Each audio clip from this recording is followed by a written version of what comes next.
বিলাল ইবনে রবাহ রজিয়াল্লাহু আনহু ছিলেন ইসলামের প্রথম মুয়াজ্জিন এবং নবী সাল্লাল্লাহু আলাইহি ওয়াসাল্লামের একজন প্রিয় সাহাবী। তিনি একজন পূর্ব আফ্রিকান দাস ছিলেন যিনি ইসলামের জন্য অসীম কষ্ট সহ্য করেছিলেন। মক্কায় ইসলাম গ্রহণ করার পর বিলাল রাজিয়াল্লাহু আনহুকে নির্যাতন করা হয়েছিল। তাকে মরুভূমির গরম বালিতে ফেলে রেখে বুকে পাথর চাপা দিয়ে অত্যাচার করা হতো যেন তিনি ইসলাম ত্যাগ করেন। কিন্তু তিনি সব কষ্ট সহ্য করে উচ্চস্বরে আহাদ আহাদ অর্থাৎ আল্লাহ এক, আল্লাহ এক বলতে থাকেন। তার এই দৃঢ়তা এবং আনুগত্য ইসলামের ইতিহাসে এক মহৎ উদাহরণ হিসেবে থেকে গেছে। আল বুখারী হাদিস নং ৩৭৫।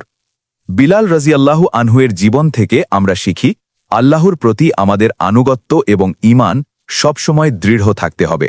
জীবনের যে কোনো পরিস্থিতিতে ঈমানের শক্তিতে অবিচল থাকতে হবে।